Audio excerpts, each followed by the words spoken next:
मैंने एक्चुअली आपके रील्स देख रहा था, कुछ तो रील्स आपका एक मेरे फीड में आया और मुझे काफी इंटरेस्टिंग लगा, the way you were saying and presenting things, जो थॉट आइडिया था ना वो काफी इंटरेस्टिंग था। तो मुझे लगा यार इनके साथ पॉडकास्ट करना चाहिए, और मैंने आपका फिर जाके प्रोफाइल भी चेकआउट किया, तो उसमें भी मुझे कुछ इंटरेस्टिंग चीजें मालूम पड़ी, जैसे कि आपने शायद से आपके एक स्टोरी जो है काफी इंटरेस्टिंग है, आप 6 टाइम आपने सीए अटेम्प्ट किया था और वहां से 6 टाइम आपने फेलियर देखा, और उसके बाद आपने 4 to 5 करोड़ का रेवेन्यू जनरेट किया। तो मैं स्टार्ट सबसे इंटरेस्टिंग टू बी ऑनेस्ट, जैसा एज अ व्यूअर मैं भी, मुझे वो चीज बहुत इंटरेस्टिंग लगी कि ये कैसे यार इसने मतलब इतना सारा फेलियर अगर फेस किया है तो फिर कॉन्फिडेंस लाके इतना बड़ा रेवेन्यू क्रिएट करना ये बड़ी बात होती है। तो वो क्या था, उसके पीछे की स्टोरी क्या है? 2019 में मैंने सीए क्लियर किया था। Okay. And as just another CA, average CA person, one would go for a job. However मेरा वो प्लान नहीं था, and that's when COVID happened, and that's when I realised कि मेरा इंटरेस्ट स्पीकिंग में बहुत ज्यादा है, बिकॉज मैं तब तक 2 साल सीए बनने के पहले भी काम कर चुकी थी। एंड एक्चुअली बैक स्टोरी उसके भी पहले शुरू होती है when 6 times I was failing consistently in CA, and that is when होता है ना जीशान की जब कुछ चीजें नहीं बन पा रही होती हैं, that is when you go deep with in, and that's when I started working on my communication, my skills, my mindset, and that is when पहला वीडियो बॉब प्रॉक्टर का मैंने लॉ ऑफ अट्रैक्शन के बारे में सुना था। It's like कि अच्छा ऐसा होता है कि चीजें चेंज हो जाती हैं। And to be honest the secret, pop culture वाली थिंग, सीक्रेट मूवी, सीक्रेट किताब,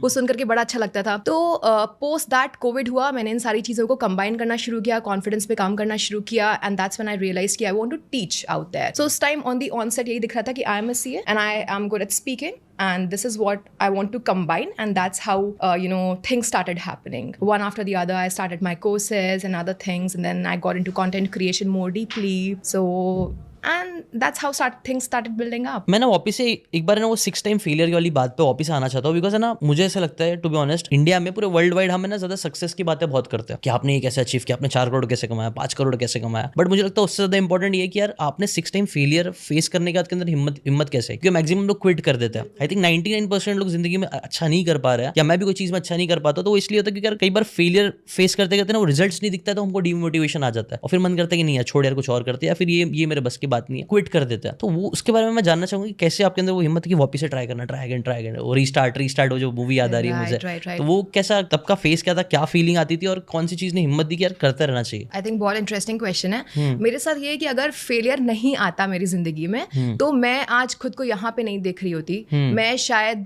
सीए करने के बाद, नॉट ऑफेंडिंग एनीथिंग, बट शायद एक कॉर्पोरेट जॉब में होती, शायद सेटल हो चुकी होती, marriage and other things. However जब भी मैं फेल हुई बार बार मैं एक अच्छी स्टूडेंट थी। हाउएवर कुछ चीजें मेरी जिंदगी में ऐसी हो रही थी, कुछ इमोशनल ब्रेकडाउन्स चल रहे थे जिसकी वजह से मैं फोकस नहीं कर पा रही थी। I was not able to clear CA, not because कि मैं स्टूडियस नहीं थी या फिर पढ़ाई में डिसिप्लिन नहीं थी, because other things were going on in my life. बहुत सारी चीजें, डिस्ट्रैक्शंस थे, कुछ इमोशनल बर्डन्स थे, कुछ सेल्फ डाउट था, कॉन्फिडेंस का इशू था, जिसमें मैं हर अटेम्प्ट के बाद नीचे होती गई। मेरे कलीग्स, इनफैक्ट जितने लोग मेरे से जूनियर थे वो आगे जाने लग गए, एंड रिलेटिव्स, आपके पेरेंट्स, आप खुद को इतना सवाल करने लगे। Nothing was left to be honest. मेरे पास एक 20,000 30,000 का नौकरी भी नहीं हुआ करता था। वहां पे या तो आप क्विट कर सकते हो, जैसे कि आप डूब रहे हो, आप बिल्कुल डूब चुके हो, आप सतह पे भी नहीं हो, आप डूब चुके हो, तो या तो आप हार जाओगे कि यार अब सांस नहीं लेते हैं, मरी जाते हैं, या फिर कुछ होगा जो आपको बहुत तेज पुश करेगा।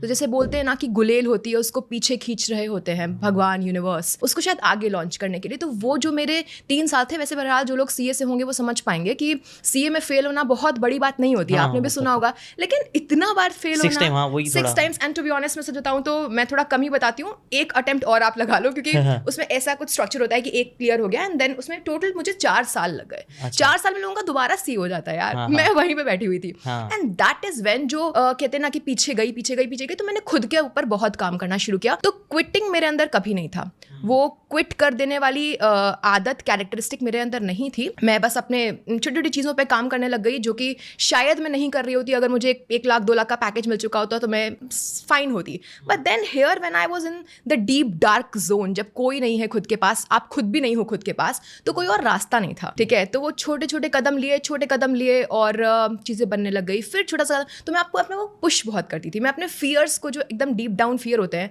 आज भी आते हैं, तो उन फियर्स को मैं फेस करती हूँ। तो वो शुक्रगुजार हूँ कि ऊपर वाला ही मुझे शायद वो देता है चीज़ें। एक इंटेंशन तो ऊपर से ही आता है, हम लोग कौन है, तो इंटेंशन ऊपर से आता है। मेरी जिंदगी कुछ अलग तरीके से लिखी गई होगी, तो वो मैंने फेस किया। और फेल्ड मिसाइल्स हर इंसान के जीवन में आती है, मेरे जीवन में अर्ली ऑन आ गई, तो मैंने उसको काइंड ऑफ इस्तेमाल किया खुद को इम्प्रूव करने के लिए। तो ये था।